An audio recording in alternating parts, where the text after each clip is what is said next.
तो डायक जो होता है ये कैसी युक्ति है ये, तो इसको बोलते हैं by directional and bilateral switching युक्ति है, ये स्विचिंग डिवाइस है। ठीक, तो बाई डायरेक्शनल का मतलब क्या होता है, द्विदिशीय। बाईलैटरल का मतलब क्या होता है, द्विपक्षीय। तो ये दोनों दिशाओं में क्या कर सकती है, धारा को प्रवाहित कर सकती है। ठीक, तो इसमें जो है अर्धचालक की कितनी परत होती है यदि बोलेगा, तो इसकी संरचना को हम इस प्रकार से यहां पे बना सकते हैं।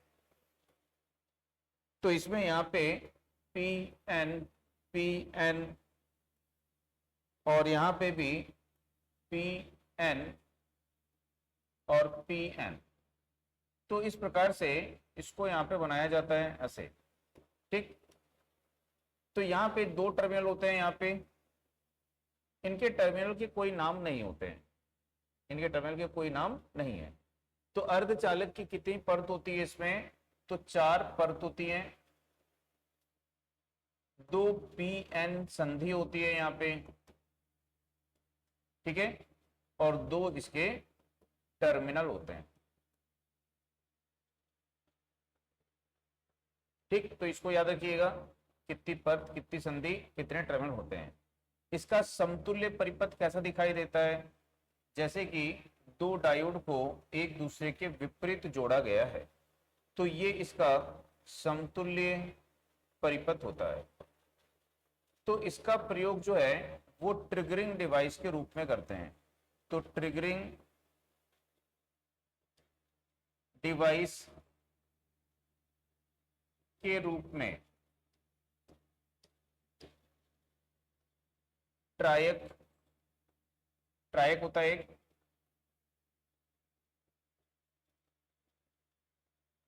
के गेट पर ट्रिगरिंग पल्स, ट्रिगरिंग पल्स देने के लिए प्रयोग करते हैं। तो ये जो एक ट्रिगरिंग डिवाइस है, तो ट्रायक के गेट पर ट्रिगरिंग पल्स देने के लिए इसका प्रयोग किया जाता है। तो हमेशा ट्रायक और डायक के जोड़े का यूज करते हैं, हमेशा ट्रायक और डायक के जोड़े का यूज करते हैं।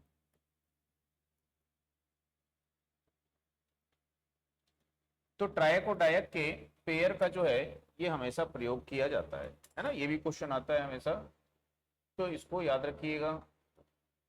इसके बाद में होता है, उसको बोलते हैं ट्रायक। तो ट्रायक जो है ये भी कैसा डिवाइस है यहाँ पे, तो ये भी बाई डायरेक्शनल है।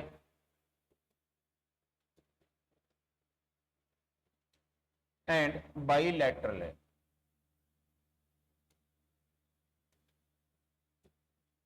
स्विचिंग डिवाइस है ये, यानी कि द्विपक्षीय है और द्विदिशीय है ना। तो ये भी क्या कर सकता है, दोनों दिशाओं में धारा को प्रवाहित कर सकता है। तो इसका जो समतुल्य परिपथ है ना, इसका समतुल्य परिपथ कैसा दिखता है, तो समतुल्य परिपथ इसका बहुत बार पूछता है। तो इसका समतुल्य परिपथ इस प्रकार से दिखाई देता है, जैसे कि 2 SCR हैं यहाँ पे, 2 SCR हैं यहाँ पे, और इन SCR को उल्टा करके जोड़ा गया। अच्छा, पहले उसका मैं आपको सिंबल नहीं बताया ना, डायक का सिंबल नहीं बताया हूं। तो डायक का सिंबल कैसा रहेगा, जैसे 2 डायोड को ऐसे एक दूसरे के विपरीत जोड़ा गया ऐसे, ठीक है, एक डायोड नीचे की तरफ है, एक डायोड ऊपर की तरफ है, ये इसका सिंबल होता है डायक का। ठीक है, ट्रायक का समतुल्य परिपथ कैसा होता है, तो ट्रायक का समतुल्य परिपथ होता है कि जैसे ये एक SCR है, एक SCR है और ये दूसरा SCR है। ठीक, और इन दोनों SCR को एक दूसरे के समांतर में और विपरीत में ऐसे जोड़ा गया है। दोनों के गेट को एक साथ जोड़ दिया गया है और यहाँ से एक टर्मिनल निकाल लिया गया है गेट। तो इसको आप ऐसे बना लो, नहीं तो इसमें यहाँ पे देखेंगे 3 टर्मिनल होते हैं। एक को बोलते हैं MT1, एक को बोलते हैं MT2 और एक को क्या बोलते हैं, गेट। तो MT1 का मतलब होता है मुख्य terminal, main terminal 1, main terminal 2 और क्या होता है ये, गेट। तो 3 टर्मिनल होते हैं किसमें, ट्रायक। तो ट्रायक में 3 टर्मिनल होंगे, मेन टर्मिनल 1, मेन टर्मिनल 2 और क्या होगा यहाँ पे, गेट होगा। ठीक। अब इसमें जो ट्रैक है इसका समतुल्य परिपथ याद रखिएगा। इसका समतुल्य परिपथ कैसा होता है, ठीक। तो इसका समतुल्य परिपथ ऐसा होता है, इसको बोल सकते हैं 2 SCR को समांतर में एक दूसरे के विपरीत, इसको बोलते हैं एंटी पैरेलल, इंग्लिश में बोलते हैं इसको एंटी पैरेलल, जोड़ा गया है। तो 2 SCR को समांतर में एक दूसरे के विपरीत जोड़ा गया है, या उसको बोलते हैं एंटी पैरेलल जोड़ा गया है। तो 2 SCR को एंटी पैरेलल जोड़ा गया है। तो ये बहुत इंपॉर्टेंट होता है, कई बार एग्जाम में आता है। दूसरा यहाँ पे इसका सिंबल यदि देखेंगे तो जैसे भी मैंने डायरेक्ट का सिंबल बनाया था ना, तो वैसे ही रहेगा, लेकिन इसमें ये MT2 हो गया, ये MT1 हो गया और इसमें ये एक टर्मिनल गेट हो गया। तो ये इसका यहाँ पे सिंबल होता है, ठीक। तो इसको याद रखना है। अब यदि पूछेगा इसमें अर्धचालक की कितनी परत होती हैं, तो इसमें अर्धचालक की 4 परत होती हैं। कितनी लेयर होती है इसमें, 4 परत इसमें यहाँ पे होती हैं, ठीक। GTO तो मैंने आपको बता दिया और ये आपका यहाँ पे हो गया। इसके बाद में देखते हैं यहाँ पे और क्या है।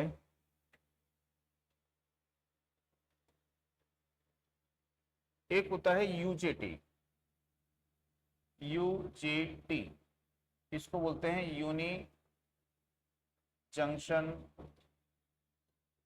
ट्रांजिस्टर। तो UJT को क्या बोलते हो आप, यूनि जंक्शन ट्रांजिस्टर। तो यूनि जंक्शन ट्रांजिस्टर का मतलब क्या होता है, एक जंक्शन वाला ट्रांजिस्टर, ठीक है। तो ट्रांजिस्टर में मुख्य कार्य क्या होता है, प्रवर्धन करने का, प्रवर्धन करना यानी सिग्नल की सामर्थ्य को बढ़ाना। लेकिन जो UJT है ये प्रवर्धन का कार्य नहीं करता है, यानी कि सिग्नल की सामर्थ्य को ये बढ़ाता नहीं है। तो ये क्वेश्चन कई बार आता है कि UJT कौन सा कार्य नहीं करता है, ठीक है। तो याद रखिएगा कि UJT एम्पलीफायर का कार्य, ऐसे लिखते हैं UJT ट्रांजिस्टर के समान एम्पलीफायर, एम्पलीफायर यानी प्रवर्धक का कार्य नहीं करता है। तो याद रखना है कि UJT जो है, ट्रांजिस्टर क्या करता है, प्रवर्धक का काम करता है। तो प्रवर्धक तो ट्रांजिस्टर के समान एम्पलीफायर का कार्य नहीं करता है। तो याद रखना है ये एम्पलीफायर का कार्य नहीं करता है। तो ये क्वेश्चन एग्जाम में आएगा कि UJT इसमें से कौन सा कार्य नहीं करता है, तो एम्पलीफायर का काम नहीं करता है। क्योंकि सामान्यतः ट्रांजिस्टर का काम क्या होता है, सिग्नल की सामर्थ्य को बढ़ाना यानी एम्पलीफाई करना, लेकिन ये वो काम नहीं करता है, ठीक है। तो ये क्या करता है, तो ये जो है निम्न सिग्नल से, निम्न सिग्नल से ऐसे लिख देते हैं, ये निम्न सिग्नल से, ठीक है, उच्च मान की AC धारा को नियंत्रित कर सकता है, नियंत्रित कर सकता है। तो ये निम्न सिग्नल से उच्च मान की AC धारा को नियंत्रित यहाँ पे कर सकता है, ठीक। अब दूसरा इसमें इसकी संरचना देखिए कैसी होती है। तो इसमें ये एन टाइप चैनल लेते हैं, एन टाइप बार इसको बोलेंगे, छड़ बार यानी छड़ हो गई, और इसके बीच में नहीं, बीच से थोड़ा सा ऊपर या नीचे की तरफ, ठीक है, एक पी टाइप अर्धचालक को लगा देंगे। इसमें टर्मिनल ऐसे निकाल लेंगे। तो एक टर्मिनल होता है इसमें B2 यानी बेस 2, एक होता है बेस 1 लिख देता हूं ये, तो इसको बेस 2, और एक टर्मिनल होता है इसका एमीटर। तो कितने टर्मिनल होते हैं इसमें? 3 टर्मिनल। तो एक पी एन संधि, इसमें एक पीएन संधि होती है, एक पीएन संधि होती है, मतलब एक पीएन जंक्शन होता है। तो पी और एन को मिला के एक संधि बन गई है पीएन संधि। तो इसमें कितनी पीएन संधि होती है? एक पीएन संधि होती है। तो ये याद रखिएगा, ठीक है। तो ये एक पीएन संधि वाला ट्रांजिस्टर है। एक पीएन संधि वाला ट्रांजिस्टर कौन है? ठीक। तो यूजेटी का फुल फॉर्म क्या होता है? Uni junction. यूनि जंक्शन का मतलब क्या होता है? एक जंक्शन वाला ट्रांजिस्टर। तो एक जंक्शन इसमें है पीएन जंक्शन, इसलिए इसको क्या बोलते हैं? एक जंक्शन वाला ट्रांजिस्टर बोलते हैं। ठीक। इसके टर्मिनल कितने होते हैं? तो 3 टर्मिनल इसके हैं यहाँ पे, और उनका नाम कैसे दिया गया है? बेस 1, बेस 2, ठीक है, बेस 2, और तीसरे का नाम है एमीटर। तो ये इसके टर्मिनल का नाम यहाँ पे होता है। ठीक, ये आपको याद रखना है। दूसरा इसमें क्या पूछता है, ये जो एन टाइप बार है, ये इसमें डोपिंग की मात्रा निम्न होती है। तो एन टाइप बार में डोपिंग की मात्रा कम होती है, तो इसलिए इसका जो रेजिस्टेंस है वो उच्च होता है। ठीक है, इसका प्रतिरोध, ये क्वेश्चन आता है एग्जाम में ना, इसका प्रतिरोध कितना होता है पूछेगा। तो इसका प्रतिरोध उच्च 5 किलो ओम से 10 किलो ओम होता है। तो यदि बोलेगा कि यूजेटी में जो एन टाइप सिलिकॉन बार है उसका प्रतिरोध कितना होता है, तो कितना होता है? 5 किलो ओम से 10 किलो ओम। तो ये वैल्यू पूछता है, ये वैल्यू, ठीक है। क्यों प्रतिरोध ज्यादा है? क्योंकि डोपिंग की मात्रा उसमें कम है। दूसरा यहाँ पे ये जो एमीटर है इसमें क्या होती है? उच्च डोपिंग होती है। तो एमीटर में डोपिंग की मात्रा क्या होती है? यहाँ पे उच्च होती है। ठीक, तो इसमें से ये 2-3 क्वेश्चन इंपॉर्टेंट है कि ये प्रवर्धक का काम नहीं करता है। दूसरा, इसमें टर्मिनल कितने होते हैं, कितनी पीएन संधि होती है, और इसमें जो एन टाइप बार है उसका प्रतिरोध क्या होता है? यहाँ पे उच्च होता है। ठीक। अब एक होता है रिलैक्सेशन ऑसिलेटर, रिलैक्सेशन ऑसिलेटर। तो इसको हिंदी में क्या बोलोगे? श्रांति ऐसे कुछ बोलते हैं, या विश्राम बोल देता है, विश्राम दौलित्र ऐसे बोल देगा। ठीक है। तो रिलैक्सेशन ऑसिलेटर में आरादंत तरंग उत्पन्न करने के लिए, आरादंत तरंग, आरादंत तरंग को क्या बोलेंगे? Sawtooth wave. ठीक है, आरादंत तरंग को क्या बोलेंगे? सॉटूथ वेव उत्पन्न करने के लिए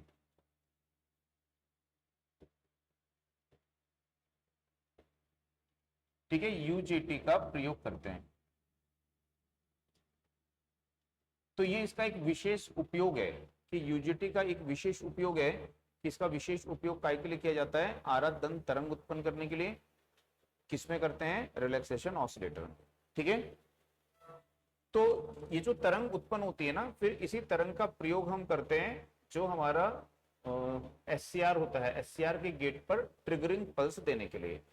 तो यूजेटी जो है, यूजेटी भी एससीआर के गेट पर ट्रिगरिंग पल्स देने के लिए प्रयोग की जाती है। तो यूजेटी भी ये एससीआर के गेट पर ट्रिगरिंग पल्स देने के लिए प्रयोग में लाई जाती है।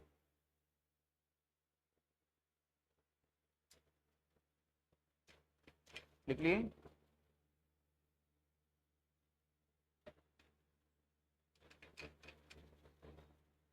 हो गया सबका?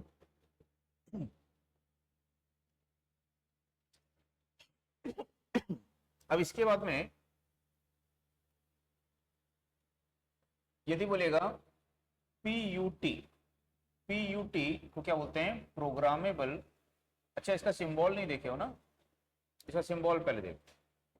तो क्या बनाएंगे ये? एन टाइप क्या बना लोगे? ऐसा बार, एन टाइप जो बार बनाए हो ये एन टाइप बार हो गई। इससे दो टर्मिनल ऐसे निकाल लो, एक हो गया बेस 2, एक हो गया बेस 1, और इससे एक टर्मिनल जो है वो अमीटर है ये ऐसा, तो एक टर्मिनल इससे ये एमीटर ऐसा निकाल। ठीक, तो कितने टर्मिनल हो गए? इसमें एरो का चिन्ह रहेगा ना, एमीटर में ऐसा एरो का चिन्ह लगा है। तो कितने टर्मिनल हो गए इसके? 3। तो ये बार, दो टर्मिनल बेस 1 बेस 2 और ये एमीटर हो जाएगा, तो इसका सिंबल हो जाएगा। अब यहाँ पे पीयूटी, पीयूटी का मतलब होता है प्रोग्रामेबल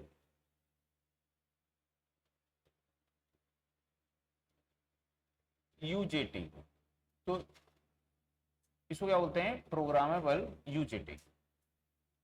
तो पीयूटी को क्या बोलते हैं? प्रोग्रामेबल यूजेटी बोलते हैं।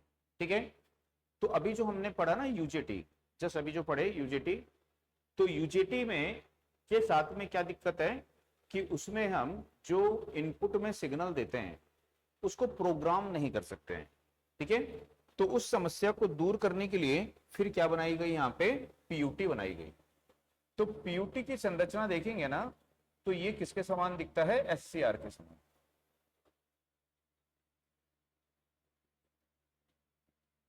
तो जैसे एससीआर में हम पढ़ते हैं, एससीआर क्या होता है? पीएन, पीएन सेमीकंडक्टर डिवाइस होता है ना? तो इसमें भी देखोगे आप, ये भी क्या है? पीएन, पीएन सेमीकंडक्टर डिवाइस है यहाँ पे। ठीक, तो ये पी एन पी एन कितनी परत हो गई? 4। कितनी संधि हो गई? 3 संधि हो गई। अब एससीआर में क्या करते हैं कि जो हम गेट टर्मिनल निकालते हैं वो कहां से निकालते हैं? इस कैथोड के समीप पी लेयर से निकालते हैं एससीआर में। लेकिन यहाँ पे इससे हम गेट टर्मिनल नहीं निकालेंगे। इससे हम गेट टर्मिनल कहां से निकालेंगे? तो एनोड के समीप एन टाइप लेयर से निकालेंगे। तो यहां से हम गेट टर्मिनल निकालेंगे। तो ये दोनों में अंतर होता है। तो इसीलिए इसका जो सिंबल होता है, इसका सिंबल क्या होता है? एससीआर से थोड़ा सा उल्टा हो जाता है। देखो एससीआर का सिंबल कैसा होता है? एनोड, कैथोड, और यहाँ पे गेट बनाते हो ऐसा, क्योंकि गेट हम यहाँ से निकालते हैं पीर से जो कैथोड के समीप होता है ना। लेकिन अब हम गेट कहाँ से निकाल रहे हैं? एनोड के समीप से निकाल रहे हैं। तो अब हम गेट इसके पीछे से निकाल रहे हैं यहाँ से, तो गेट पीछे लगा देंगे। ठीक है, तो ये इसका पीयूटी का जो है सिंबल हो जाता है। तो पीयूटी जो है ये यूजेटी का ज्यादा एडवांस रूप है ना? पीयूटी क्या है? यूजेटी का जो है ज्यादा एडवांस रूप यहाँ पे होती है। इतना समझ में आया? तो पीयूटी जो है यूजेटी का क्या है? ज्यादा एडवांस रूप है। तो इसमें याद रखिएगा कि अर्धचालक की कितनी परत होती है? तो इसमें अर्धचालक की 4 परत, पी एन पी एन, ठीक है, ये होती हैं। 3 पी एन संधि होती हैं और 3 टर्मिनल होते हैं, एनोड, कैथोड और गेट। ठीक, 3 टर्मिनल हो गए। और इसमें जो गेट निकालते हैं उसको याद रखिएगा कहां से निकालते हैं। तो इसमें गेट टर्मिनल एनोड के समीप एन लेयर से निकालते हैं।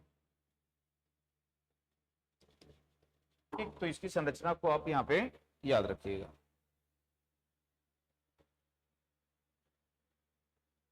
नोट कर लिए? इसके बाद में ये सब थेरिस्टर की फैमिली, ये सब किस में आ रहे हैं, जितने भी आपने अभी तक डिवाइस पढ़े हो ना, ये सब कौन से डिवाइस हैं, ये थेरिस्टर कहलाते हैं। इन सभी को क्या बोला जाता है कि ये सभी थेरिस्टर फैमिली के सदस्य हैं। ठीक है, अब इसके बाद में एक होता है SUS। तो ये समझ में आया कि पीयूटी जो है UJT से बेहतर होती है, बेहतर है।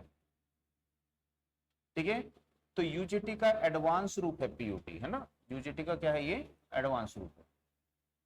अब इसके बाद में एक होता है SUS, इसको बोलते हैं सिलिकॉन यूनिलैटरल स्विच। तो ये भी थरिस्टर है, silicon unilateral switch. Full form याद रखिएगा, फुल फॉर्म भी कई बार पूछ लेता है कि SUS का फुल फॉर्म क्या है, तो सिलिकॉन यूनिलैटरल स्विच है। ठीक है, अब समझ में, तो सिलिकॉन जो यूनिलैटरल स्विच है, इसकी संरचना भी सेम इसी के समान होती है।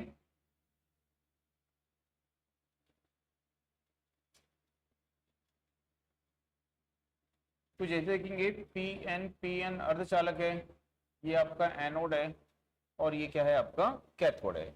अब इसमें सेम, ठीक है, कहां से गेट निकाला गया है, तो एन टाइप लेयर से।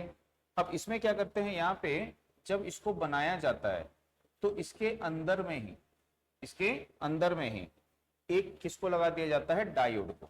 ये डायोड ऐसे बाहर से नहीं लगाया जाता है, जब इसको बनाया जाता है, पीएन लेयर बनाई जाती है, तो इसके अंदर में ही, अर्धचालक के अंदर में ही एक डायोड को इसी के अंदर लगाया जाता है। किसके मध्य लगाया जाता है, गेट और कैथोड के मध्य यहाँ पे लगाया जाता है।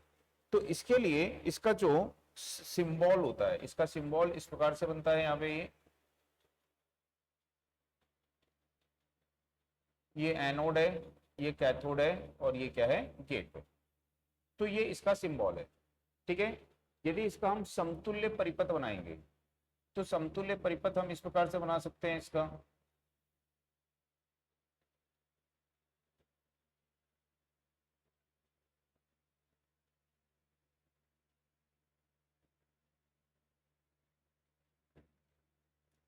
तो ये आपका SCR हो गया, और ये डायोड हो गया। ठीक है, ये एनोड हो गया, और ये क्या हो गया, कैथोड हो गया। और इसमें ये गलत लगा दिया मैंने, इसको यहाँ पे लगाएंगे। आपका जो ये कैथोड है, डायोड को कहाँ लगाओगे आप, यहाँ। तो इस प्रकार से ये हो गया, इसका गेट हो गया। तो एनोड हो गया, कैथोड हो गया, और गेट।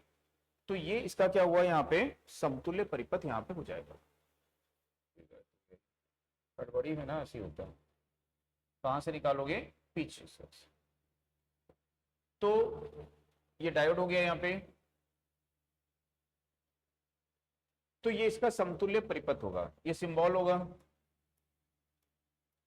और ये इसका समतुल्य परिपथ यहाँ पे हो जाएगा। फुल फॉर्म याद रखिएगा, फुल फॉर्म भी पूछता है इसमें से कि फुल फॉर्म इसका क्या होता है।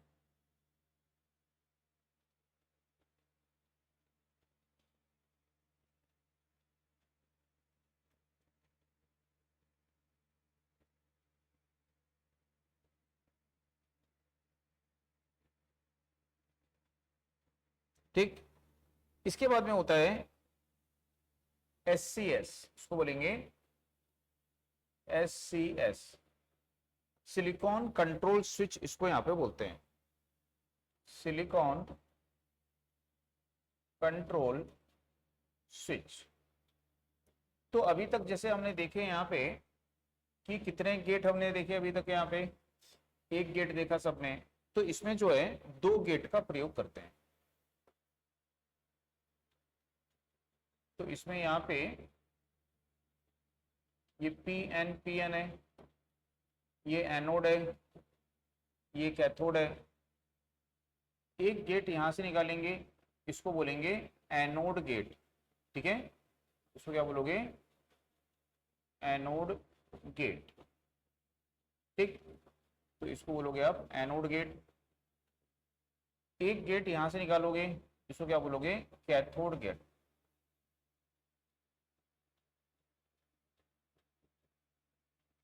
Cathode gate. ठीक, तो इसको बोलेंगे कैथोड गेट। तो इसको हम इस एनोड गेट के द्वारा भी ऑन ऑफ कर सकते हैं, इस कैथोड गेट के द्वारा भी ऑन ऑफ कर सकते हैं। तो पूछ सकता है कि किस युक्ति में, किस डिवाइस में दो गेट होते हैं। ठीक है, तो इसमें कितने गेट होते हैं, यहाँ पे दो गेट होते हैं। तो याद रखिएगा कि किस डिवाइस में दो गेट होते हैं, तो इसमें दो गेट यहाँ पे रहेंगे। ठीक, अर्धचालक की कितनी परत होती है, सेम 4 परत, 3 पीएन जंक्शन और 4 टर्मिनल होते हैं। तो 4 टर्मिनल होने के कारण इसे टेट्रोड टेट्रोड कहते हैं। तो टेट्रोड इसको बोलते हैं, टेट्रोड। तो टेट्रोड का मतलब क्या हो गया, 4 टर्मिनल। ठीक है, तो इसलिए टेट्रोड इसको बोलते हैं। तो इसका जो सिंबल होगा वो, इसका सिंबल कैसा होगा, तो दो गेट निकाले हो, एक गेट हो गया आपका एनोड गेट और एक गेट क्या हो गया आपका कैथोड गेट। ये एनोड हो गया, ये कैथोड हो गया। तो ये इसका यहाँ पे सिंबल हो जाता है। तो यदि पूछता है कि इसमें से कौन सी युक्ति और गेट के समान कार्य करती है, तो ये जो युक्ति है ये और गेट के समान कार्य करती है। तो डिजिटल इलेक्ट्रॉनिक्स में पढ़ते हैं ना, or gate, and gate, not gate. तो उसमें जो और गेट होता है ना, उस और गेट के समान ये युक्ति जो है ये कार्य यहाँ पे करती है। ठीक है, तो इसको याद रखिएगा। तो इसमें से बहुत सारे क्वेश्चन बन सकते हैं। ठीक, फुल फॉर्म भी इसका याद रखिएगा।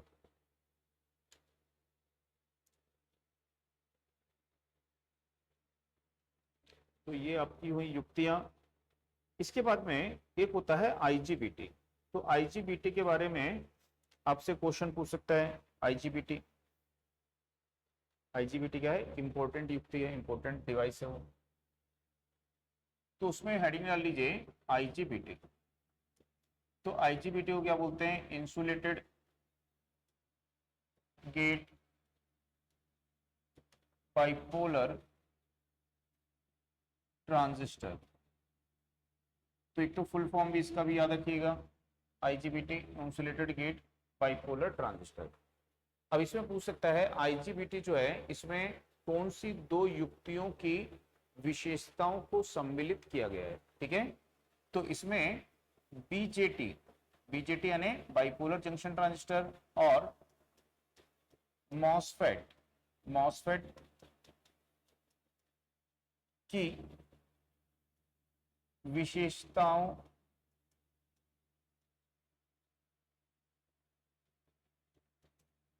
को सम्मिलित करके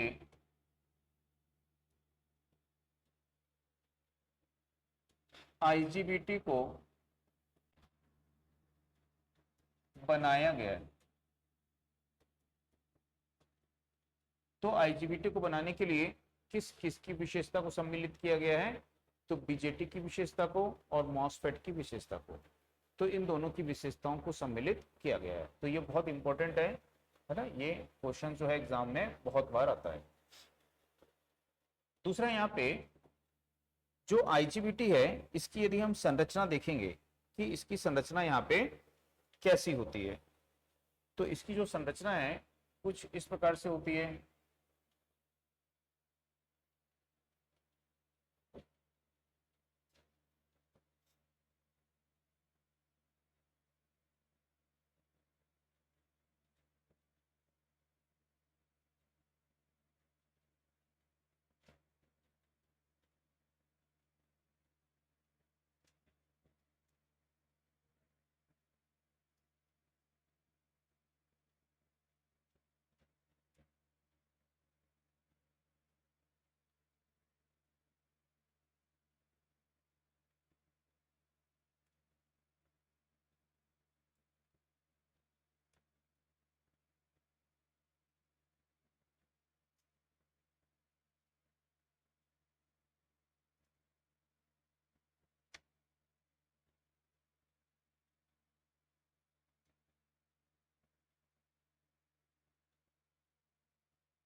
ठीक है, तो इसमें क्या होता है, यहाँ पे ड्रेन होता है, गेट होता है, और क्या होता है यहाँ पे एमीटर। तो इसमें देखेंगे कि जो अर्धचालक है, अर्धचालक ये है यहाँ पे N पॉजिटिव, यह है P, ठीक है, यह है यहाँ पे N नेगेटिव, और यह है यहाँ पे N पॉजिटिव। तो यहाँ पे कितने अर्धचालक की परत का यूज किया गया है यहाँ पे देखेंगे, तो 1 2 3 4 इस तरह से परत होती है यहाँ पे, ठीक है। इसमें जो जंक्शन होते हैं पीएन जंक्शन, कितने पीएन जंक्शन होते हैं, तो इसमें एक होता है जंक्शन J1, एक होता है जंक्शन J2, और एक क्या होता है जंक्शन J3। तो कितने पीएन जंक्शन होंगे इसमें, यहाँ पे 3 पीएन जंक्शन हो जाएंगे, ठीक है। और कितने टर्मिनल होंगे इसमें, यहाँ पे 3 टर्मिनल होंगे। तो इसमें 3 टर्मिनल होते हैं, 3 टर्मिनल, ठीक। अब ये टर्मिनल कैसे लिए गए हैं, तो इसको किससे बनाया गया है, तो बीजेटी और मॉसफेट से बनाया गया है। तो बीजेटी के 2 टर्मिनल लिए गए हैं, एक लिया गया है एमीटर, ठीक है, एक क्या लिया गया है यहाँ पे एमीटर। तो बीजेटी के कितने टर्मिनल लिए गए हैं यहाँ पे, 2 टर्मिनल, एक लिया गया है एमीटर और एक लिया गया है यहाँ पे कलेक्टर। तो ये कलेक्टर है, तो 2 टर्मिनल लिए गए हैं, एक है एमीटर और दूसरा क्या है कलेक्टर। और मॉसफेट का एक टर्मिनल लिया गया है और उसका नाम क्या है गेट। तो बीजेटी के 2 टर्मिनल हैं, एमीटर और कलेक्टर। मॉसफेट का एक टर्मिनल है और वो क्या है गेट।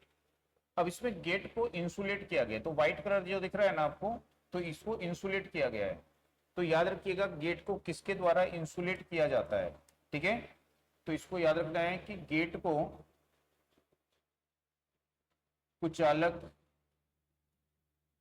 पदार्थ सिलिकॉन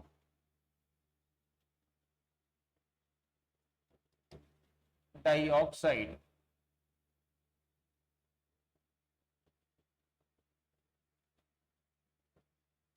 SiO2 द्वारा इंसुलेट करते हैं।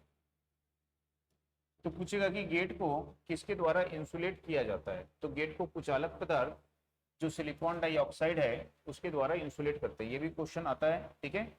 तो कितने टर्मिनल होते हैं वो याद रखिए, उनके नाम याद रखिए, और गेट को किसके द्वारा इंसुलेट किया गया है उसको भी आपको यहाँ पे याद रखना है, ठीक।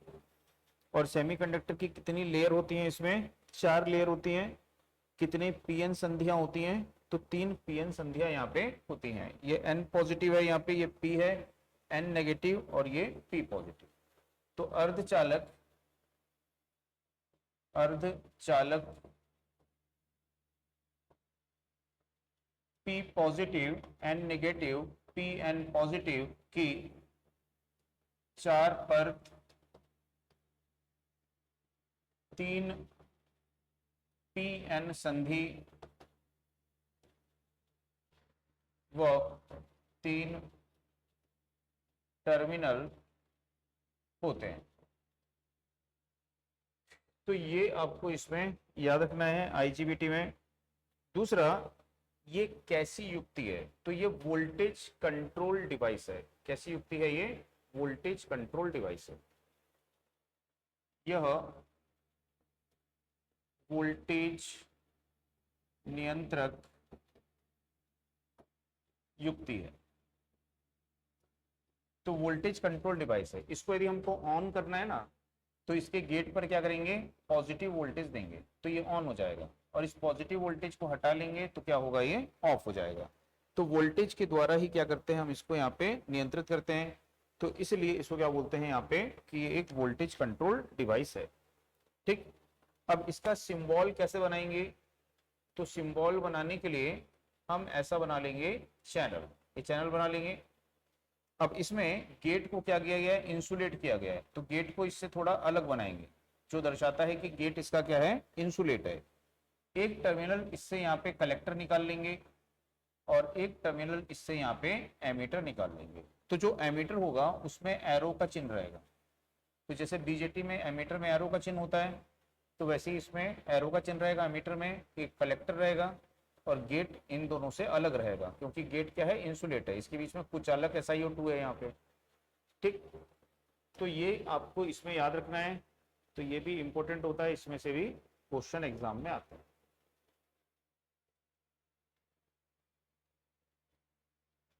वैसे इस एग्जाम में आपको कोई बहुत ज्यादा डीप में क्वेश्चन नहीं पूछे जाएंगे, है ना, जैसे ये अभी तक इसका रिकॉर्ड है, वो ITI लेवल के बेसिक बेसिक क्वेश्चन ज्यादा पूछेगा, और जो रिपेयरिंग वगैरह है उससे संबंधित, है ना, ज्यादा क्वेश्चन उससे आएंगे। सेफ्टी वगैरह आप लोग सिंबल वगैरह पढ़ लिए, है ना। अब इसके बाद में कुछ जो कन्वर्टर होते हैं उनको यहाँ पे देखते हैं। ठीक है, अच्छा BJT नहीं बताया, BJT भी आपको बता देता हूँ। BJT को क्या बोलते हैं हम यहाँ पे, BJT को क्या बोलते हैं, बाइपोलर जंक्शन ट्रांजिस्टर। तो BJT को क्या बोलते हैं, बाइपोलर जंक्शन ट्रांजिस्टर। तो BJT कैसे बनाई जाती है, तो BJT को बनाने के लिए हम इस प्रकार से उसको बनाते हैं।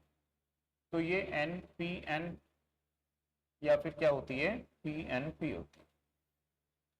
इसमें ये टर्मिनल होते हैं यहाँ पे, ये एक होता है इसमें एमीटर, एक टर्मिनल होता है इसका कलेक्टर, और बीच वाला जंक्शन होता है इसका बेस। तो इसको बोलते हो उत्सर्जक, इसको बोलते हो आधार, और इसको क्या बोलते हो, संग्राहक। ठीक, और यहाँ पे कितनी परतें, तो अर्धचालक की 3 परत होती हैं, 2 PN संधि होती हैं, 3 टर्मिनल होते हैं, जिनको एमीटर, कलेक्टर और बेस के नाम से यहाँ पे जानते हैं। ठीक, अब जो ये संधियां होती हैं, एक संधि ये है जो किसके साथ में बनी है, एमीटर और बेस के बीच में, तो इसको बोलते हैं एमीटर बेस संधि, यानी एमीटर बेस जंक्शन। इसको कौन से बायस में रखते हैं, फॉरवर्ड बायस में, फॉरवर्ड बायस। दूसरा याद रखना है collector base junction, collector base संधि है ये, और इसको किस में रखते हैं, रिवर्स बायस, तो इसको रखते हैं रिवर्स बायस। ठीक, तो एक को फॉरवर्ड बायस में रखते हैं और दूसरे को क्या रखते हैं, रिवर्स बायस में यहाँ पे रखते हैं। किसकी चौड़ाई सबसे ज्यादा होती है, तो कलेक्टर की जो ये लेयर है, कलेक्टर लेयर है, ये चौड़ी होती है, तो ये सबसे चौड़ी है, ये सबसे पतली है ये, और ये मध्यम चौड़ी। ठीक है, इसमें उच्च डोपिंग है, डोपिंग सबसे ज्यादा किसमें होती है, एमीटर में। सबसे कम है इसमें है, सबसे कम किसमें होती है, बेस में। और मध्यम डोपिंग किसमें होती है, मध्यम डोपिंग कलेक्टर में होती है।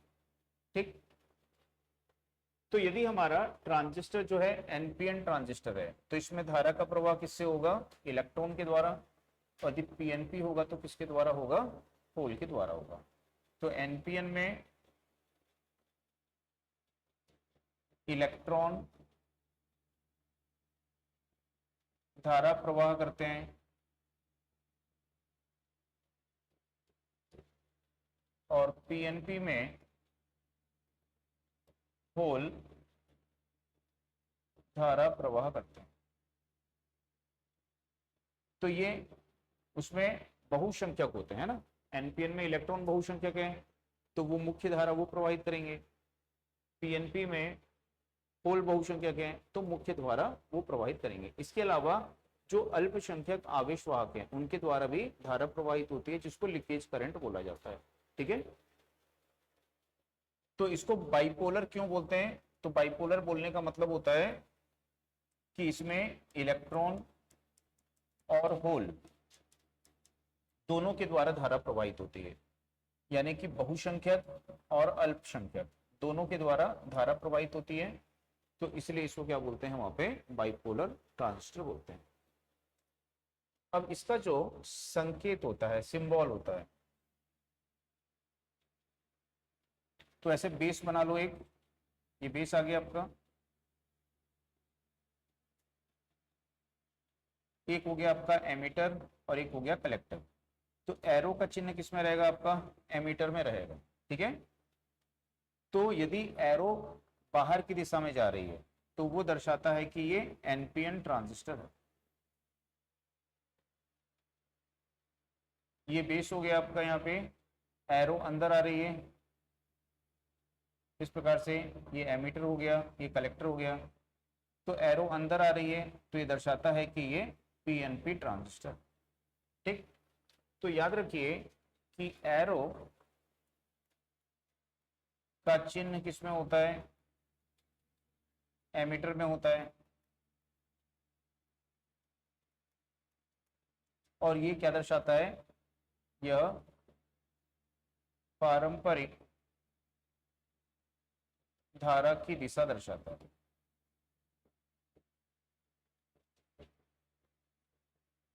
तो पारंपरिक धारा मतलब क्या होता है, कन्वेंशनल करंट उसको बोलते हैं। तो कन्वेंशनल करंट यानी पारंपरिक धारा की दिशा को ये दर्शाता है, ठीक।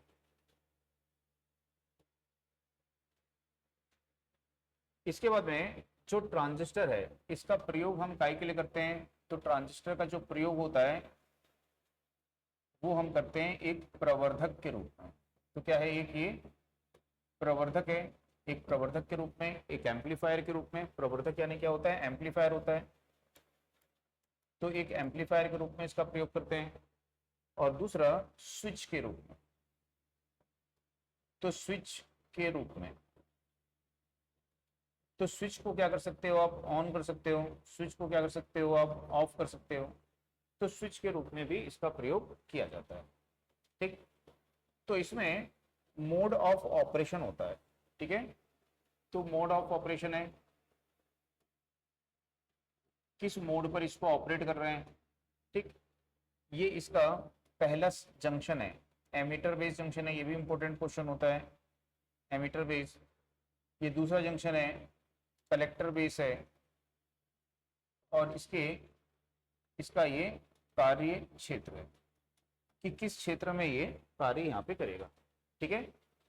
तो यदि हमने क्या रखा है, एफ आर रखा है। एफ आर का मतलब है कि अमीटर बेस संधि जो है उसको हम क्या रखेंगे, फॉरवर्ड बायस रखेंगे। कलेक्टर बेस संधि को हम रखेंगे रिवर्स बायस। तो इसका जो कार्य क्षेत्र होगा वो होगा एक्टिव रीजन। तो एक्टिव रीजन को हिंदी में बोलते हैं सक्रिय क्षेत्र। तो ये सक्रिय क्षेत्र में कार्य करेगा, ठीक है।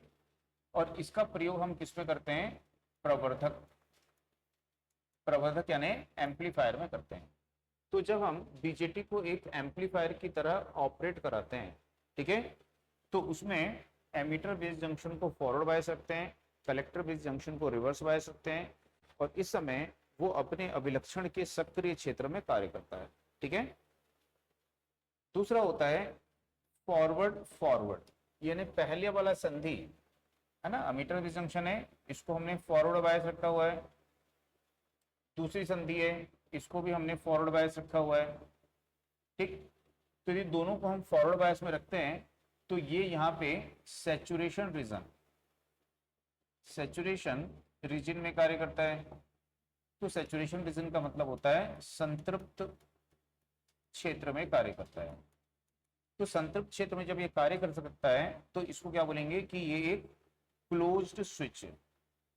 क्लोज्ड स्विच अभी अपने पढ़ा ना, इसको स्विच के समान यूज करते हैं। तो स्विच क्या होता है, ऑन होता है, ऑफ होता है। तो क्लोज स्विच का मतलब क्या है, बंद स्विच। बंद स्विच का मतलब क्या होता है, विद्युत में ऑन, ठीक है। तो सैचुरेशन रीजन में जब इसको ऑपरेट कराते हैं तो ये एक स्विच की तरह कार्य करता है। कैसा स्विच है, क्लोज स्विच है। क्लोज स्विच का मतलब क्या होता है, एक होता है खुला स्विच ये, और दूसरा होता है क्लोज स्विच। क्लोज स्विच का मतलब बंद स्विच। बंद स्विच मतलब आपका परिपथ ऑन है, ठीक है। तो उसकी तरह से ये कार्य करता है।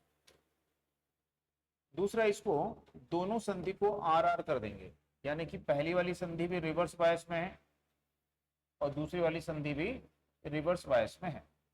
तो ये जो है कट ऑफ रीजन में कार्य करता है। ठीक है, कट ऑफ में जब ये कार्य करता है तो ये क्या बन जाता है, खुला स्विच, ओपन स्विच बन जाता है, खुला स्विच हो जाता है।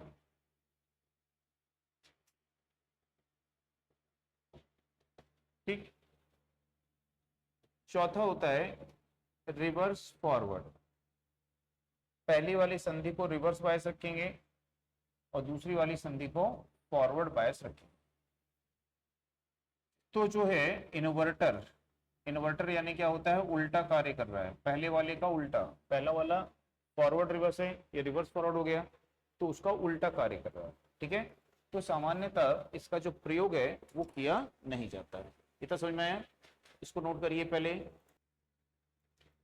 ठीक, तो नोट कर लीजिए इसको। अब इसमें ट्रांजिस्टर के जो कनेक्शन होते हैं, ट्रांजिस्टर, हाँ, एक बार इन लोग को बता देते हैं ट्रांजिस्टर के जो कनेक्शन होते हैं। तो ट्रांजिस्टर कनेक्शन में आपको याद रखना है, तो कॉमन बेस कनेक्शन होता है, कॉमन कलेक्टर कनेक्शन होता है। ठीक है, सीबी यानी कॉमन बेस, सीसी यानी कॉमन कलेक्टर, और सीई यानी क्या होता है, सी इधर लेते हैं, सी कॉमन एमिटर और सीसी क्या होता है, कॉमन कलेक्टर कनेक्शन होता है। ठीक, तो ये आपको याद रखना है। तो इसकी जो करंट गेन होती है ना, वो याद रखनी है, करंट गेन। तो कॉमन बेस की करंट गेन क्या होती है, 1 से कम। तो याद रखना है कितनी होती है, 0.92 से 0.98 होती है। कॉमन एमीटर की कितनी होती है करंट गेन, तो इसकी 20 से 80 होती है। इसकी कितनी होती है, 20 से 100। ठीक है, दूसरा यहाँ पे वोल्टेज गेन। तो वोल्टेज गेन कॉमन बेस की कितनी होती है, तो 150 के लगभग होती है। इसकी कितनी होती है, 500 होती है, और इसकी 1 से कम होती है। तो इसमें ये सबसे इंपॉर्टेंट है ना, कि वोल्टेज गेन 1 से कम किसकी होती है, ये याद रखना है, और करंट गेन 1 से कम किसकी होती है। ठीक, किसकी तीनों गेन हाई होती हैं, तीनों गेन यानी वोल्टेज गेन, करंट गेन और पावर गेन किसकी हाई होती हैं, कॉमन एमिटर की। तो सबसे ज्यादा प्रयोग हम किसका करते हैं, कॉमन एमिटर कनेक्शन का करते हैं। ठीक है, तो आपको याद रखना है कि हम एनपीएन ट्रांजिस्टर, पीएन और पीएनपी और एनपीएन में किसका प्रयोग सबसे ज्यादा करते हैं, एनपीएन का प्रयोग सबसे ज्यादा करते हैं, क्योंकि इसमें धारा का प्रवाह किसके द्वारा होता है, इलेक्ट्रॉन के द्वारा होता है। ठीक है, तो एनपीएन और पीएनपी में सबसे ज्यादा प्रयोग एनपीएन का करते हैं, क्योंकि इसमें धारा का प्रवाह इलेक्ट्रॉन के द्वारा होता है। दूसरा, ट्रांजिस्टर कनेक्शन में सबसे ज्यादा प्रयोग किसका करते हैं हम, कॉमन एमीटर कनेक्शन का करते हैं। तो जो कॉमन एमीटर कनेक्शन है, इसका प्रयोग हम सबसे ज्यादा करते हैं। तो इसका प्रयोग सबसे ज्यादा क्यों करते हैं, क्योंकि इसकी तीनों गेन हाई होती हैं, करंट गेन, वोल्टेज गेन और पावर गेन, तीनों गेन हाई होती हैं, तो इसलिए इसका प्रयोग सबसे ज्यादा किया जाता है। ठीक है, ट्रांजिस्टर बनाने में सिलिकॉन का यूज करोगे क्या, जर्मेनियम का यूज करोगे, किसका यूज करेंगे हम, ट्रांजिस्टर बनाने के लिए सिलिकॉन का यूज करेंगे, क्योंकि सिलिकॉन में लीकेज करंट का मान क्या होता है, कम होता है। ठीक है, जर्मेनियम में लीकेज करंट का मान क्या होता है, ज्यादा होता है, तो इसलिए सिलिकॉन का यूज करते हैं ट्रांजिस्टर बनाने के लिए। ठीक, दूसरा, मॉसफेट वगैरह पढ़ चुके हो आप लोग ना, मॉसफेट पढ़ लियो, मॉसफेट पढ़ लियो। ठीक, तो मॉसफेट फिर नहीं बताते आप लोग को, तो अब यहाँ पे मैं कन्वर्टर बता देता हूँ। तो कन्वर्टर जो होते हैं, ठीक है, एक तो आपका क्या होता है, रेक्टिफायर। तो रेक्टिफायर जो है वो हम किससे बनाते हैं, डायोड से। तो उसको क्या बोलोगे, डायोड रेक्टिफायर है। तो डायोड रेक्टिफायर को हम क्या बोलते हैं, अनकंट्रोल्ड रेक्टिफायर, अनकंट्रोल्ड रेक्टिफायर होता है, यानी कि ये आउटपुट पावर को कंट्रोल नहीं कर सकता है। दूसरा, जो रेक्टिफायर है वो रेक्टिफायर हम किससे बनाते हैं, एससीआर। तो रेक्टिफायर बनाने के लिए एससीआर का प्रयोग करोगे, तो इसको क्या बोलेंगे हम यहाँ पे, कंट्रोल्ड रेक्टिफायर बोलेंगे। तो ये जो कंट्रोल रेक्टिफायर है इसी क्या बोलते हैं, कन्वर्टर भी बोलते हैं। तो कंट्रोल रेक्टिफायर को क्या बोलते हैं, कन्वर्टर। तो इसको हम क्या बोल सकते हैं यहाँ पे कि ये क्या है, एसी टू डीसी कन्वर्टर है। तो एसी टू डीसी कन्वर्टर का मतलब क्या हो गया? कंट्रोल रेक्टिफायर, जिसमें हम किसका यूज कर रहे हैं? एससीआर का यूज कर रहे हैं। ठीक है, तो एससीआर क्या करता है? जिस समय वो एसी को डीसी में परिवर्तित कर रहा होता है, उसी समय लोड को दी जाने वाली पावर को भी नियंत्रित कर सकता है। ठीक है, तो लोड की पावर को हम कैसे नियंत्रित करते हैं? तो फायरिंग एंगल होता है एससीआर में, उसको परिवर्तित करके। तो एससीआर में जो फायरिंग एंगल है ये, है ना, इस फायरिंग एंगल को हम चेंज करते हैं। तो ये फायरिंग एंगल है, इतनी साइकिल लोड में नहीं जाएगी, तो बाकी जो बचता है एंगल, इसको हम क्या बोलते हैं? कंडक्शन एंगल, चालन एंगल, इसको बोलते हैं कंडक्शन एंगल। तो इसके द्वारा हम क्या करते हैं? एससीआर की फायरिंग एंगल को चेंज करके, है ना, कंडक्शन एंगल के मान को परिवर्तित करके लोड को दी जाने वाली पावर को हम नियंत्रित करते हैं। ठीक, तो आपको यह भी बताया था मैंने कि एससीआर में एक होती है होल्डिंग करंट, इसको क्या बोलते हो? Holding current. और दूसरी मैंने बताई थी एससीआर में क्या होती है आपको? Latching current. तो एससीआर में कौन सी करंट का मान ज्यादा होता है? तो लैचिंग करंट जो होती है वो 2 से 3 गुना होती है। किसका? Holding current. तो एससीआर की जो लैचिंग करंट है वो होल्डिंग करंट का कितना गुना होती है? 2 से 3 गुना होती है। ठीक है, तो एसी टू डीसी कन्वर्टर किसको बोलेंगे? कंट्रोल रेक्टिफायर को, जिसमें हम किसका यूज करते हैं? एससीआर का यूज करते हैं। ठीक है, इसके बाद में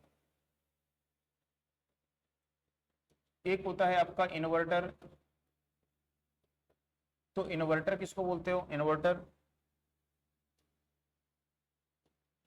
तो इन्वर्टर के इनपुट में हम क्या देते हैं? तो इन्वर्टर के इनपुट में पूछेगा कौन सी सप्लाई देते हो? तो इसको हम डीसी वोल्टेज देते हैं, डीसी सप्लाई देते हैं। ठीक है, तो जब इसको हम डीसी देते हैं तो आउटपुट में क्या करता है ये हमको? तो आउटपुट में एसी देता है। तो ये क्या बोल सकते हैं? डीसी टू एसी कन्वर्टर को इन्वर्टर कहते हैं। ठीक, तो ये डीसी वोल्टेज को किसमें परिवर्तित करता है? एसी में परिवर्तित करता है। ठीक है, तो उसको क्या बोलते हैं? वहां पे इन्वर्टर बोलते हैं। तो ये आप याद रखिएगा यहाँ पे। उसके बाद में यहाँ पे एक होता है चोपर। तो जो चोपर होता है, ये चोपर है, तो इसके इनपुट में क्या देते हैं हम? DC voltage. तो इसको हम स्थिर डीसी वोल्टेज देते हैं। और ये क्या करता है? यहाँ पे परिवर्ती डीसी वोल्टेज देता है। तो डीसी को ही डीसी में बदलता है। ठीक है, जैसे मान लो आप यहाँ पे इसको 200 वोल्ट की डीसी दे रहे हो और आप चाहते हो कि मेरे को यहाँ पे 120 वोल्ट की डीसी मिले, तो ये 200 वोल्ट डीसी को क्या करेगा? 120 वोल्ट में बदल देगा। या फिर इस 200 वोल्ट की डीसी को 220 वोल्ट में कर देगा। यानी कि स्टेप अप भी कर सकता है और स्टेप डाउन भी कर सकता है। तो स्टेप डाउन भी कर सकता है और ये स्टेप अप भी कर सकता है। तो जो चोपर होते हैं, स्टेप अप चोपर भी होता है और दूसरा क्या होता है? स्टेप डाउन चोपर भी होता है। हाँ, तो इसको हम क्या बोल सकते हैं कि ये एक डीसी ट्रांसफॉर्मर के समतुल्य है। तो इसको क्या बोल सकते हैं कि ये क्या है? डीसी ट्रांसफॉर्मर के समतुल्य है। ठीक है, तो ये चोपर का कार्य यहाँ पे होता है। तो चोपर को हम क्या बोलेंगे कि डीसी टू डीसी कन्वर्टर है। डीसी से डीसी टू डीसी कन्वर्टर है, यानी डीसी को डीसी में बदलता है। कन्वर्टर यानी बदलने वाला। तो ये डीसी को डीसी में बदलता है।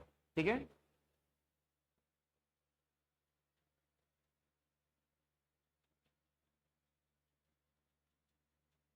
एक होता है आपका यहाँ पे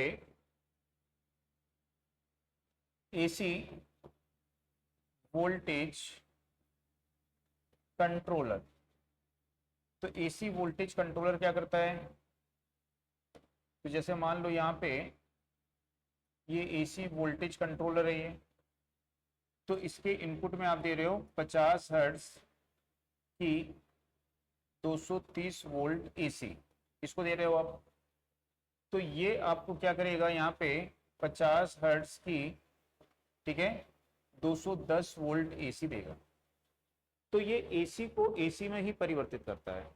तो ठीक है, तो एसी वोल्टेज को समान फ्रीक्वेंसी की निम्न एसी वोल्टेज में परिवर्तित करता है। ठीक है, तो ये क्या करता है यहाँ पे बोलेंगे एसी टू एसी कन्वर्टर है, एसी टू एसी कन्वर्टर है ये, एसी को एसी में बदलता है।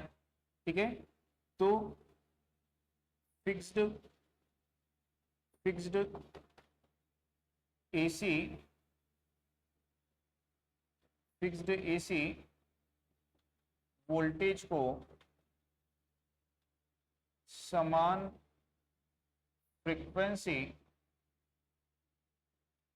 की निम्न एसी वोल्टेज में बदलता है। तो फ्रीक्वेंसी तो समान रहेगी लेकिन वोल्टेज को क्या कर देगा, ये घटा देगा।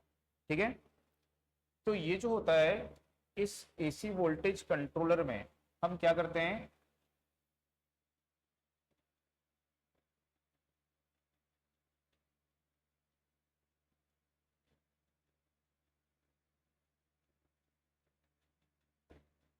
ठीक है, तो ये क्या हो गया आपका एससीआर और ये क्या हो गया डायोड। इन दोनों को कैसे जोड़ा हुआ है, एक दूसरे के विपरीत समांतर में जोड़ा गया है। ठीक है, या फिर क्या कर सकते हैं यहाँ पे, ठीक है, या फिर क्या कर सकते हैं यहाँ पे कि दो एससीआर को हम एक दूसरे के विपरीत ऐसे जोड़ के बना सकते हैं। ठीक, तो कैसे बनाया जाता है ये, एक एससीआर और एक डायोड को एक दूसरे के विपरीत जोड़कर या दो एससीआर को एक दूसरे के विपरीत जोड़कर इसको बनाया जाता है। तो बोलेगा कि फैन के इलेक्ट्रॉनिक रेगुलेटर में किसका प्रयोग करते हैं,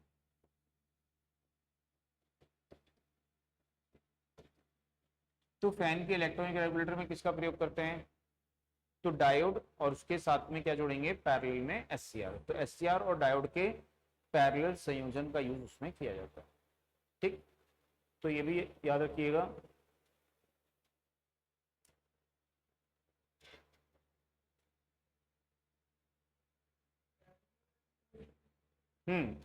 एक दूसरे के समांतर और विपरीत जुड़े होते हैं, एक दूसरे के समांतर और विपरीत जुड़े होते हैं। तो डायोड और एससीआर एक दूसरे के समांतर और विपरीत जुड़े होते हैं, या दो एससीआर को एक दूसरे के विपरीत जोड़ते हैं। तो ये ज्यादा पावर के लिए करते हैं और इसका निम्न पावर के लिए करते हैं। ठीक है, इसके बाद में एक होता है साइक्लो कन्वर्टर।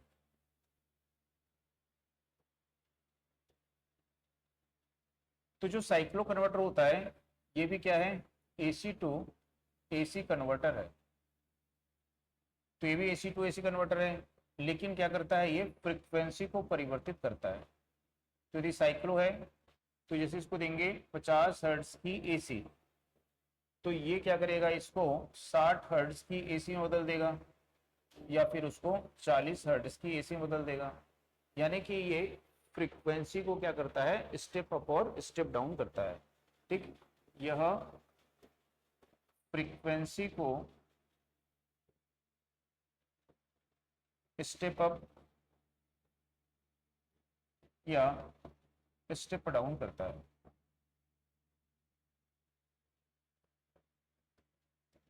तो फ्रीक्वेंसी को स्टेप अप या स्टेप डाउन करने के लिए इसका जो प्रयोग है वो यहाँ पे करते हैं।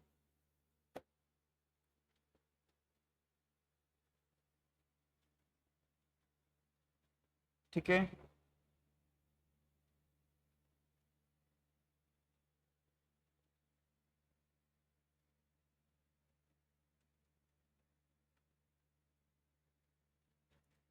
अब यहाँ पे क्वेश्चन है कि निम्न में से कौन स्विच की भांति कार्य नहीं करता है। तो कौन स्विच की भांति काम नहीं करता है? डायोड, ट्रांजिस्टर, ठीक है, एबीसी, ट्रांसफॉर्मर और दिया हुआ है आईसी। आईसी का फुल फॉर्म क्या होता है? Integrated circuit. तो आईसी का मतलब होता है इंटीग्रेटेड सर्किट। तो जितनी भी हमने स्विचिंग युक्तियां देखी हैं, ये सभी स्विचिंग युक्तियां कैसी होती हैं? ये सभी क्या है? स्विचिंग युक्तियां हैं। तो एक स्विच की तरह कार्य करती हैं, चाहे एससीआर बोलो, चाहे डायोड बोलो, चाहे ट्रांजिस्टर बोलो, चाहे मॉसफेट बोलो, चाहे एफईटी, जेएफईटी, जो भी पढ़े हो, ये सभी क्या है? अर्धचालक जो युक्तियां हैं वो स्विच की तरह ही कार्य करती हैं, ठीक है। तो डायोड अर्धचालक युक्ति है, ये भी अर्धचालक युक्ति है, ये भी अर्धचालक है, ठीक है। तो ट्रांसफॉर्मर जो है ये एक स्विच की तरह कार्य नहीं कर सकता है। तो हमारा आंसर क्या आएगा? ट्रांसफॉर्मर जो है वो एक स्विच की तरह कार्य नहीं करेगा, ठीक है। तो जैसे भी मैंने पूछा था आपको कि unijunction transistor, unijunction transistor में दो संयोजकों के मध्य प्रतिरोध का मान कितना होता है बताओ? तो अभी लिखवाया था मैंने 5 किलो ओम से 10 किलो। तो यूनि जंक्शन ट्रांजिस्टर में दो संयोजकों के मध्य प्रतिरोध का मान कितना होता है, ठीक है। उसके बाद में क्वेश्चन है कि यूजेटी का प्रयोग। तो यूजेटी का जो प्रयोग है वो हम कर सकते हैं यहाँ पे एक दोलित्र के रूप में। तो दोलित्र को क्या बोलते हैं? ऑसिलेटर। ऑसिलेटर के रूप में कर सकते हैं इसका प्रयोग, ठीक है। एक टाइमर के रूप में कर सकते हैं इसका प्रयोग, तो एक टाइमर के रूप में कर सकते हो, ठीक है। निम्न आवृत्ति दोलित्र के रूप में कर सकते हो, और बोल दिया उपरोक्त सभी। तो उपरोक्त सभी, तो इन सभी के रूप में हम इसका प्रयोग कर सकते हैं, ठीक है।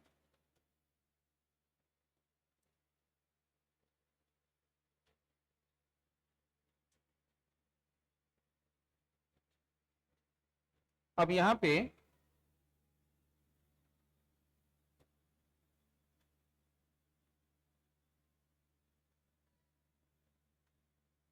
किस युक्ति को दर्शाया गया है? जल्दी बताओ कौन सी युक्ति है, किसका सिंबल है ये? यूजेटी, अभी पढ़े ना, किसका सिंबल है ये? यूजली बताया था ये सिलिकॉन बार है, दो टर्मिनल होते हैं, बेस 1 बेस 2, और एक टर्मिनल क्या होता है इसका? एमीटर। तो ये किसका सिंबल है? यूजेटी, यूजेटी का सिंबल है। तो सिंबल सबके याद रखने हैं आपको। क्वेश्चन दिया है कि किस युक्ति की संरचना में 4 परत नहीं होती है। किस युक्ति की संरचना में 4 परत नहीं होती है? ऑप्शन दिया है यूजेटी, दूसरा दिया है डायक, तीसरा दिया है एससीआर, ठीक है, और चौथा दिया है यहाँ पे ट्रायक। तो किसमें 4 परत नहीं होती हैं? यूजेटी में। यूजेटी में कितनी परत होती हैं? 2, एक पी और एक एन, दोनों मिलकर एक संधि बनाते हैं पी एन। डायक में मैंने लिखवाया है अर्धचालक की कितनी परत होती हैं? 4। एससीआर में भी मैंने लिखवाया है 4, और ट्रायक में भी कितना लिखवाया है? 4, तो इन सब में अर्धचालक की 4 परत होती है। ठीक,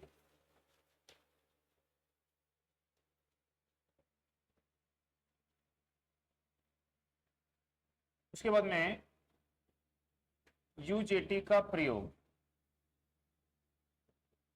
किसमें करते हैं? तो ऑप्शन दिया है फिल्टर, फिल्टर सर्किट में करते हो।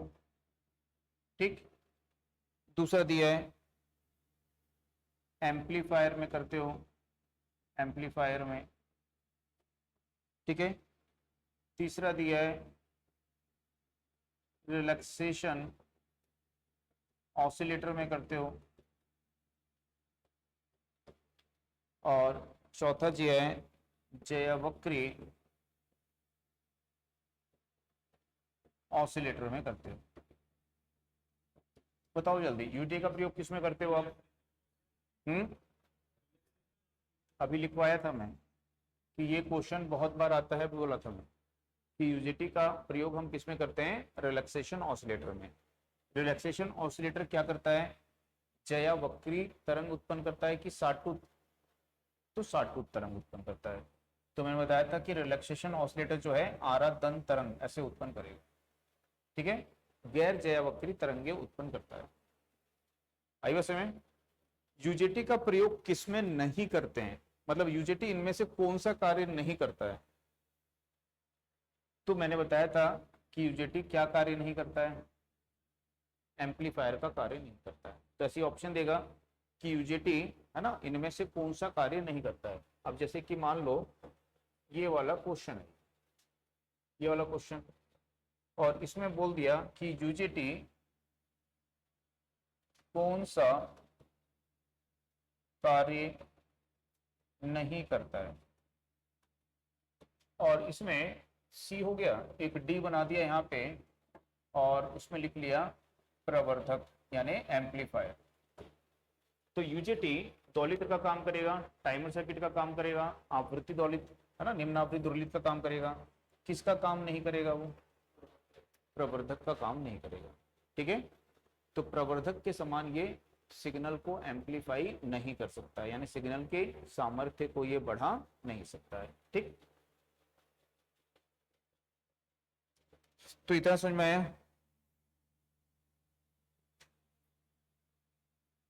क्वेश्चन है नेक्स्ट, एफईटी का गेट बीजेटी के किस टर्मिनल के समान होता है? ठीक है, तो एफईटी का गेट बीजेटी के किस टर्मिनल के समान होता है? तो मैंने बताया था कि जो एफईटी होती है इसमें क्या होता है आपका? तो इसमें होता है आपका सोर्स, ड्रेन और गेट, और बीजेटी में आपका क्या होता है? कलेक्ट, एमीटर, एमीटर, कलेक्टर, और क्या होता है? बेस। तो ये बीजेटी के टर्मिनल है और ये एफईटी के टर्मिनल। तो सोर्स किसके समान कार्य करता है? एमीटर के। ठीक, ड्रेन किसके समान कार्य करता है? कलेक्टर के। गेट किसके समान काम करता है? बेस के। तो गेट पूछ रहा है, तो गेट किसके समान काम करेगा? बेस के समान काम करेगा। ठीक, बीजेटी की तुलना खालिस्तान से करते हैं।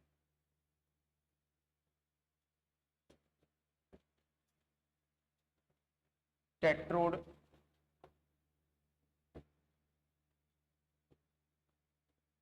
पेंटोड,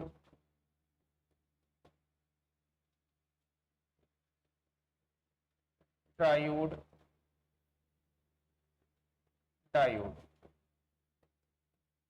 तो बीजेटी की तुलना किससे करते हैं? तो बीजेटी की तुलना ट्रायोड से करते हैं। ठीक है, तो बीजेटी जो है पहले आती थी वैक्यूम ट्यूब युक्तियां, उसमें आता था ट्रायोड। तो ट्रायोड जो कार्य करता था वही कार्य कौन करता है? बीजेटी करती है। ठीक,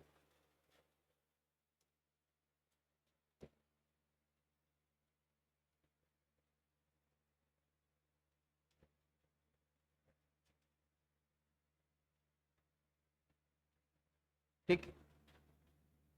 उसके बाद में फील्ड इफेक्ट ट्रांजिस्टर को कहते हैं। पहला दिया है यूनिपोलर, दूसरा दिया है बाइपोलर, तीसरा दिया है मल्टीपोलर। ठीक है, तो इस प्रकार से ऑप्शन बनाया।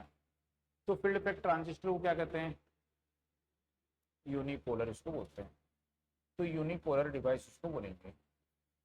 उसके बाद में एफईटी, जेएफईटी का इनपुट इम्पीडेंस खालिस्तान होता है। तो जेएफईटी का इनपुट इम्पीडेंस खालिस्तान होता है 10 kilo ohm, 100 kilo ohm, 100 mega ohm, 1000 की जगह 1000 मेगा ओम। तो जेएफईटी का इनपुट इम्पीडेंस कितना होता है? 100 मेगा ओम। कितना होता है? 100 मेगा ओम, 100 मेगा ओम। ठीक है, तो ये भी आपको याद रखना है।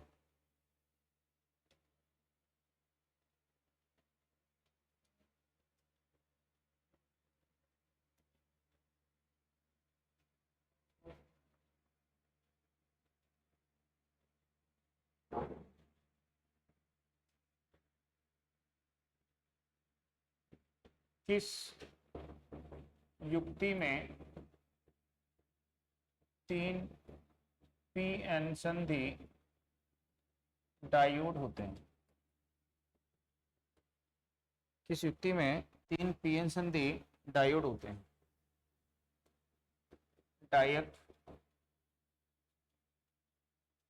ट्रायक,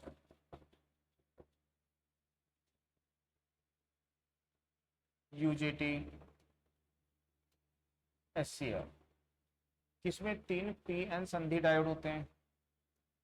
तो जिसमें 3 पीएन संधि होती है, ठीक है, किसमें 3 पीएन संधि पढ़े? एससीआर। एससीआर में क्या पढ़े हम? PN PN PN. ठीक, तो एक पीएन क्या बनाएगा? एक डायोड। ये पीएन क्या बनाएगा? एक डायोड। ये पीएन क्या बनाएगा? एक डायोड। तो कितने डायोड बनेंगे? एक पीएन संधि का मतलब क्या होता है? एक डायोड होता है। ठीक है, समझ में आया? तो थोड़ा 5 मिनट का ब्रेक लेते हैं, फिर आगे देखते हैं।